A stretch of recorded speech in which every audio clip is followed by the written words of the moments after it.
ಸಂಕಷ್ಟದ ಪರಿಸ್ಥಿತಿಯಲ್ಲಿ ಸದ್ಯಕ್ಕೆ ವಿಜಯೇಂದ್ರ ಅವರು ಇದ್ದಾರೆ. ಕಾರಣ ಅತ್ತ ದರಿ ಇತ್ತ ಪುಲಿ ಅನ್ನುವಂತಹ ಸನ್ನಿವೇಶ. ದಿನ ಬೆಳಗಾದ್ರೆ ಸಾಕು ತಟಸ್ಥರ ಗುಂಪಿನಿಂದ ಕೂಡ ಇಲ್ಲಿ ಯತ್ನಾಳ್ ಬಣಕ್ಕೆ ಬರ್ತಾ ಇರೋರ ಸಂಖ್ಯೆ ಜಾಸ್ತಿ ಆಗ್ತಾ ಇದೆ, ಬೆಂಬಲ ಕೊಡ್ತಾ ಇರೋ ಪರಿಸ್ಥಿತಿ ಜಾಸ್ತಿ ಆಗ್ತಾ ಇದೆ. ಜಿಲ್ಲಾಧ್ಯಕ್ಷರ ಆಯ್ಕೆ ಬಳಿಕ ಅಂತೂ ಈ ಅಸಮಾಧಾನದ ಹೊಗೆ ಜೋರಾಗಿದೆ. ಯತ್ನಾಳ್ ಮತ್ತು ರಮೇಶ್ ಜಾರಕಿಹೊಳಿ ಬಣದ ಸಮರ ತೀವ್ರಗೊಳ್ತಾ ಇದೆ. ರಾಜ್ಯಾಧ್ಯಕ್ಷ ಚುನಾವಣಾ ರೇಸ್ಗೆ ಯತ್ನಾಳ್ ಧುಮುಕಲಿದ್ದಾರೆ, ಅದ್ರ ಬಗ್ಗೆ ಆಲ್ಮೋಸ್ಟ್ ಕನ್ಫರ್ಮ್ ಆಗ್ತಾ ಇದೆ. ಇವತ್ತು ಬಿಜೆಪಿ ಭಿನ್ನರ ಪಾಳ್ಯದಲ್ಲಿ ಹೈ ವೋಲ್ಟೇಜ್ ಮೀಟಿಂಗ್ ಆಗತ್ತೆ. ಲಾಸ್ಟ್ ಒಂದು ವಾರದಲ್ಲಿ ಸೀರೀಸ್ ಆಫ್ ಮೀಟಿಂಗ್ ಆಗಿದೆ, 3-4 ಮೀಟಿಂಗ್ ಆಗಿದೆ. ಕೆಲವು ಆಚೆ ಬಂದಿಲ್ಲ, ಕೆಲವು ಆಚೆ ಬಂದಿದೆ. ಯತ್ನಾಳ್ ಹೆಸರು ಅಧಿಕೃತ ಘೋಷಣೆಗೆ ತೀರ್ಮಾನವನ್ನ ಈ ಮೀಟಿಂಗ್ ನಲ್ಲಿ ಕೈಗೊಳ್ಳೋ ಸಾಧ್ಯತೆ ಇದೆ. ಯತ್ನಾಳ್ಗೆ ಅಸಮಾಧಾನಗೊಂಡವರ ಬೆಂಬಲ ಸಿಗುವಂತಹ ವಿಶ್ವಾಸ ಕೂಡ ಇದೆ. ಒಂದು ವೇಳೆ ಚುನಾವಣೆ ನಡೆದು ಬಿಟ್ರೆ, ರಾಜ್ಯಾಧ್ಯಕ್ಷರ ಪಟ್ಟಕ್ಕೆ ಚುನಾವಣೆ ನಡೆದು ಬಿಟ್ರೆ 25-30 ವರ್ಷಗಳ ಸಂಪ್ರದಾಯ ಇತ್ತಲ್ಲ, ಲಾಸ್ಟ್ 25-30 ವರ್ಷದ್ದು ಅದು ಮುರಿದಂಗಾಗುತ್ತೆ. ಲಾಸ್ಟ್ ಹಿಂದೊಮ್ಮೆ ಚುನಾವಣೆ ನಡೆಸುವಂತಹ ಸಂದರ್ಭ ಬಂದಿದ್ದು ಈ BV ಶಿವಪ್ಪ ಮತ್ತೆ AK ಸುಬ್ಬಯ್ಯ ಅವರಿದ್ದಂತಹ ಸಂದರ್ಭದಲ್ಲಿ. ಅದು ಬಿಟ್ಟರೆ ಈ ಸಲ ಹಂಗಾಗುತ್ತಾ ಅನ್ನೋದು ಪರಿಸ್ಥಿತಿ. ಯಾಕಂದ್ರೆ 3 ಬಣ ಇತ್ತು ಮುಂಚೆ ಎಲ್ಲ, ಈಗ ಅದು 2 ಬಣಕ್ಕೆ ವಿಲೀನಗೊಳ್ಳುವಂತಹ ಸಾಧ್ಯತೆನೇ ಜಾಸ್ತಿ ಕಾಣಿಸ್ತಾ ಇದೆ. ಇವ ಚಟಿ ಹಾಕೋ ಮುಂದೆ ನಾವು ಪಕ್ಷ ಜಿಲ್ಲಾಧ್ಯಕ್ಷ ಆಗಿ, ರಾಜ್ಯ ಉಪಾಧ್ಯಕ್ಷ ಆಗಿ, ಕೋರ್ ಕಮಿಟಿ ಸದಸ್ಯರೇ ಕೆಲಸ ಮಾಡಿ ನಾವೆಲ್ಲ.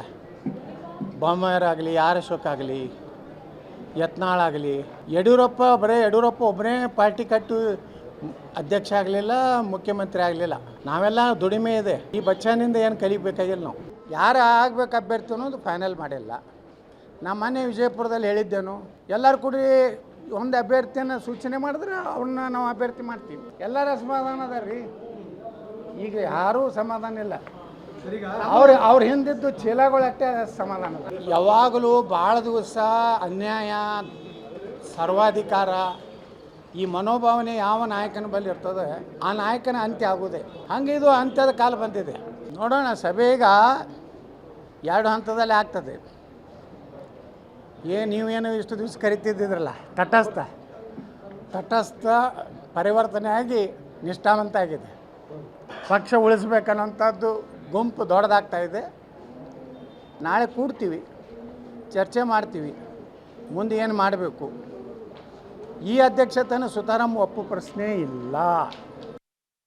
ರಮೇಶ್ ಜಾರಕಿಹೊಳಿ ಎಚ್ಚರಿಕೆ ಮಾತಾಡಿ, ನಾನು ರಾಜ್ಯದಲ್ಲಿ ಎಲ್ಲೇ ನೀವು ತಿರುಗಾಡ್ಬೇಕು ಕಷ್ಟ ಆಗ್ತದೆ. ನಾನು ಆಯ್ತಪ್ಪ ವಿಜೇಂದ್ರ, ನಾನು ಶಿಕಾರ್ಪುರಲ್ಲೇ ಬರ್ತೀನಿ, ಡೇಟ್ ನೀ ಫಿಕ್ಸ್ ಮಾಡಿ, ನೀ ಯಾವಾಗ ಬಾ ಅಂತ ಶಿಕಾರ್ಪುರದ ಸ್ಟಾರ್ಟ್ ಮಾಡ್ತೀನಿ.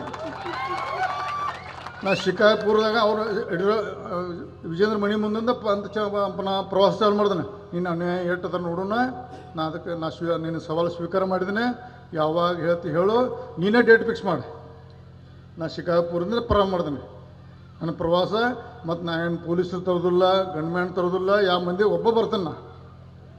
ಎಲ್ಲಿ ನಿನ್ನ ಎಚ್ಚರಿಕೆ, ನಿನ್ನ ಬೇಕಾರೆ ಮೂಲಿ ಮಲ್ಲಿ ಅಡ್ಡಾಡಕ್ಕೆ ಕೊಡೋದಂಥ ಶಕ್ತಿ ನನ್ನ ಕಡೆ ಇದೆ. ನಿನಗೆ ಬೇಕಾರೆ ನಿನಗೆ ಎಲ್ಲಿ ಬೇಕಾದ್ರೆ ನಿನ್ನ ಹೆದರಿಸುವಂಥ ಶಕ್ತಿ ದೇವ್ರು ನಾನು ಕೊಟ್ಟ, ಆದರೆ ಅದನ್ನು ಮಾಡೋದಿಲ್ಲ. ನಿನ್ನಂಥ ಕೀಳು ಮಟ್ಟ ರಾಜಕಾರಣ ಅಲ್ಲ. ವೇದಿಕೆ ಮುಖಾಂತರ ವಿಜೇಂದ್ರ ಎಚ್ಚರಿಕೆ ಕೊಡ್ತೀನಿ. ವಿಜೇಂದ್ರ, ನೀನು ನೀನು ಯೋಗ್ಯ ಇಲ್ಲ, ರಾಜ್ಯಾಧ್ಯಕ್ಷ ಆಗಲಿ ಯೋಗ್ಯ ಇಲ್ಲ. ಇವತ್ತು ಯಡಿಯೂರಪ್ಪ ನಮ್ಮ ನಾಯಕ, ಅದ್ರ ಬಗ್ಗೆ 2 ಮಾತಿಲ್ಲ. ಯಡಿಯೂರಪ್ಪ ಬಗ್ಗೆ ಯಾವಾಗಲೂ ಎಚ್ಚರಿಕೆಯಿಂದ ಮಾತಾಡ್ತೀನಿ ನಾನು. ಯಡಿಯೂರಪ್ಪಗೆ ಯಾವಾಗ ಅವರು ಅಗೌರವವಾಗಿ ಮಾತಾಡಿಲ್ಲ. ಯಡಿಯೂರಪ್ಪನವರು ಯಾವಾಗ ನಮ್ಮ ನಾಯಕರು, ಅವ್ರ ಬಗ್ಗೆ ಅತಿಯಾದ ನಮ್ಮ ಭಾರತೀಯ ಜನತಾ ಪಕ್ಷ ಪ್ರೀತಿ ಇದೆ. ಅವ್ರ ಬಗ್ಗೆ ನಾನು ಕೆಟ್ಟ ಮಾತಾಡಲ್ಲ. ಅದನ್ನು ಸುಳ್ಳು ಹೇಳಿ ರಾಜ್ಯದ ತಪ್ಪು ಮಾಹಿತಿ ಕೊಟ್ಟು ಅದನ್ನು ಫೈದೆ ಮಾಡ್ಕೊಂಡಿದ್ದು ಸಾಧ್ಯ ಇಲ್ಲ. ಮತ್ತೊಂದು ಮಾತಿದ್ದು, ವಿಜೇಂದ್ರ ಅವರು ಈಗ ಬಂದಾರಂದ್ರೆ, ತಮ್ಮ ನಾನು ಯಾಕೆ ಬಂದೀನಪ್ಪ, ನಾನು ನಿಮ್ಮ ಅಪ್ಪನ CM ಮಾಡಕ್ಕೆ ಬಂದಿದ್ದೆ. ನಾನು ನಿಮ್ಮ ಅಪ್ಪನ CM ಮಾಡಕ್ಕೆ ಬಂದಿದ್ದೆ. ಇವತ್ತು ಆ ಹರಾಮಿ ದುಡ್ಡು ತೊಗೊಂಡು ಎಲ್ಲ ಖರೀದಿ ಮಾಡಿಡ್ತಲ್ಲ. ನನ್ನ ತ್ಯಾಗದಿಂದ ಬಂದ ದುಡ್ಡು ಮಾರಾಯ ವಿಜೇಂದ್ರ, ನನ್ನ ತ್ಯಾಗದಿಂದ ಬಂದ ದುಡ್ಡು ಅದು. ನಿನ್ನೆ ಬೇಕಾರೆ ಎಲ್ಲೂ ರಾಜ್ಯದಲ್ಲಿ ಮೂಲೆ ಅಡ್ಡಾಡ್ದ ಕಟ್ಟುವ ಶಕ್ತಿ ಇದೆ. ಆದ್ರೆ ಪಕ್ಷಕ್ಕೆ ಗೌರವ ವೇದಿಕೆಯಲ್ಲಿ ಪಕ್ಷಕ್ಕೆ ಅಪಮಾನ ಮಾಡೋದಿಲ್ಲ. ನಿನ್ನಂಥ ಸಣ್ಣ ಹುಡುಗ ಅಲ್ಲ, ನಾನು ಒಬ್ಬ ನಿಷ್ಠಾವಂತ. ಡೀಟೇಲ್ಸ್ ಕೊಡ್ತಾರೆ. ನೇರ ಸಂಪರ್ಕದಲ್ಲಿ ಜಾಯಿನ್ ಆಗ್ತಾ ಇದ್ದಾರೆ ಮಸೂದ್. ತಟಸ್ಥ ಗುಂಪಿನ ಸದಸ್ಯರು ಯಾವಾಗ ಬಹಿರಂಗವಾಗಿ ವಿಜಯೇಂದ್ರ ವಿರುದ್ಧ ಅಸಮಾಧಾನ ವ್ಯಕ್ತಪಡಿಸೋದಕ್ಕೆ ಸ್ಟಾರ್ಟ್ ಮಾಡಿದ್ರು, ಆಗ ಆಲ್ಮೋಸ್ಟ್ ಚುನಾವಣೆ ಈ ಬಾರಿ ನಡೆಯೋದು ಫಿಕ್ಸ್ ಅನ್ನುವಂತಹ ಆಯಾಮದಲ್ಲಿ ರಾಜ್ಯ ಬಿಜೆಪಿಯ ಸ್ಥಿತಿಗತಿ ಸಾಗ್ತಾ ಇತ್ತು. ಸೊ ಇವತ್ತಿನ ಮೀಟಿಂಗ್ ಅಲ್ಲಿ ಯಾರೆಲ್ಲ ಪಾಲ್ಗೊಳ್ತಾರೆ, ಸೊ ಏನೇನು ನಿರ್ಧಾರಗಳು ತೆಗೆದುಕೊಳ್ಳುವಂತಹ ಸಾಧ್ಯತೆ ಇದೆ. ಕುಮಾರ್ ಬಂಗಾರಪ್ಪ ಅವ್ರನ್ನ ನಿಲ್ಲಿಸಬೇಕು ಅನ್ನುವಂತಹ ಮಾತಿತ್ತು, ಬಟ್ ಯತ್ನಾಳ್ ಅಂತ ಹೇಳಲಾಗ್ತಾ ಇದೆ. ಸೊ ಏನೇನು ಚಾನ್ಸಸ್ ಇದೆ, ಸಾಧ್ಯತೆ ಯಾವುದು? ಮಮತಾ ಬಿಜೆಪಿ ಮನೆಯಲ್ಲಿ ಇವತ್ತು ಕೂಡ ಒಂದು ಪ್ರಹಸನ ನಡೀತಾ ಇದೆ. ಯತ್ನಾಳ್ ಮತ್ತು ಅವರ ತಂಡ ಅಂದರೆ ಮೂಲವಾಗಿ ವಿಜೇಂದ್ರ ವಿರುದ್ಧ ದನಿ ಎತ್ತಿದ್ದ ಕಳೆದ 1 ತಿಂಗಳಿಂದಲೂ ಕೂಡ ಒಂದು ಕಾಲು ವರ್ಷದಿಂದಲೂ ಕೂಡ ವಿಜೇಂದ್ರ ವಿರುದ್ಧ ಬಹಿರಂಗವಾಗಿ ಕಾದಾಟ ಮಾಡ್ಕೊಂಡು ಬರ್ತಾ ಇರುವಂತಹ ಯತ್ನಾಳ್ ತಂಡ ಇವತ್ತು ಒಂದು ಹೈ ವೋಲ್ಟೇಜ್ ಮೀಟಿಂಗ್ ಮಾಡ್ತಾ ಇದೆ.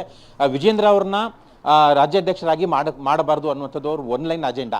ಹಾಗಾಗಿ ಚುನಾವಣೆ ಆಗಬೇಕು ಅಂದರೆ ನಮ್ಮ ಕಡೆಯಿಂದ ಒಬ್ಬರನ್ನ ಸ್ಪರ್ಧೆ ಮಾಡಿಸ್ತೇವೆ ಅನ್ನುವಂಥ ಹೇಳಿಕೆಯನ್ನು ಈಗಾಗಲೇ ಕೊಟ್ಟಿದ್ದಾರೆ. ಇವತ್ತು ಯತ್ನಾಳ್ ಅವ್ರನ್ನ ವಿಜೇಂದ್ರ ವಿರುದ್ಧವಾಗಿ ಅಭ್ಯರ್ಥಿಯಾಗಿ ಘೋಷಣೆ ಮಾಡುವ ಸಾಧ್ಯತೆ ದಟ್ಟವಾಗಿದೆ. ಆ ಹಿನ್ನೆಲೆಯಲ್ಲೇ ಅವರ ಬಣದ ಎಲ್ಲ ಸದಸ್ಯರು ಕೂಡ ಇವತ್ತು ಒಂದು ಮಹತ್ವದ ಸಭೆ ಮಾಡ್ತಾರೆ. ಜೊತೆಗೆ ಇಡೀ ಇವತ್ತಿನ ದಿನ ವಿಜೇಂದ್ರ ವಿರುದ್ಧ ಒಂದು ಕಡೆ ಗುಡುಗೋದಿಕ್ಕೂ ಕೂಡ ವೇದಿಕೆ ಸಜ್ಜು ಮಾಡ್ಕೊಂಡಿದ್ದಾರೆ. ಇನ್ನೊಂದು ಕಡೆ ಯತ್ನಾಳ್ ಅವರ ಹೆಸರನ್ನು ಕೂಡ ಘೋಷಣೆ ಮಾಡೋದಕ್ಕೆ ತಯಾರಿಯನ್ನು ಕೂಡ ಮಾಡ್ಕೊಂಡಿದ್ದಾರೆ. ಬಹುತೇಕ ಯತ್ನಾಳ್ ತಂಡದ ಎಲ್ಲ ಸದಸ್ಯರು ಕೂಡ ಯತ್ನಾಳ್ ಅವರೇ ಅಭ್ಯರ್ಥಿ ಆಗಬೇಕು ವಿಜೇಂದ್ರ ಅವರ ವಿರುದ್ಧ. ಯಾಕೆಂದ್ರೆ ವಿಜೇಂದ್ರ ಅವರು ಈ 1.25 ವರ್ಷದಲ್ಲೂ ಕೂಡ ಏಕಪಕ್ಷೀಯ ತೀರ್ಮಾನ ತೆಗೆದುಕೊಂಡು ಹಿರಿಯರ ಸಲಹೆಗಳನ್ನ ಕಡೆಗಣಿಸಿಕೊಂಡು ತಮ್ಮದೇ ಟೀಮ್ ಕಟ್ಕೊಂಡು ಬರ್ತಾ ಇದ್ದಾರೆ. ಪಕ್ಷ ಸಂಘಟನೆ ದುರ್ಬಲಗೊಂಡಿದೆ. ಹಾಗಾಗಿ ನಮ್ಮ ಕಡೆಯಿಂದ ಒಬ್ಬರು ಆಗಬೇಕು, ಹೈಕಮಾಂಡ್ ಚುನಾವಣೆ ಮಾಡಬೇಕು ಅನ್ನುವಂತಹ ಪಟ್ಟಣ ಹಿಡಿದಿದ್ದಾರೆ. ಇವತ್ತಿನ ಸಭೆ ನಂತರ ಒಂದು ಮಹತ್ವದ ಘೋಷಣೆ ಅಂದ್ರೆ ಯತ್ನಾಳ್ ಅವರನ್ನ ಅಭ್ಯರ್ಥಿ ಮಾಡುವಂಥದ್ದು.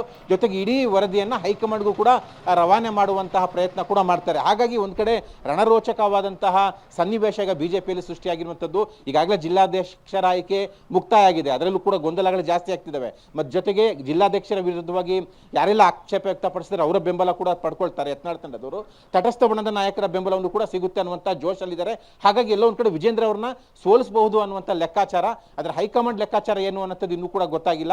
ಒಟ್ಟಾರೆಯಾಗಿ ರಾಜ್ಯಾಧ್ಯಕ್ಷರ ಚುನಾವಣೆಗೂ ಮುನ್ನವೇ ಒಂದು ರೀತಿಯಲ್ಲಿ ರಣರೋಚಕ ಸನ್ನಿವೇಶವನ್ನು ಬಿಜೆಪಿ ಮನೆಯಲ್ಲಿ ಸೃಷ್ಟಿಯಾಗಿದೆ. ಮಮತಾ.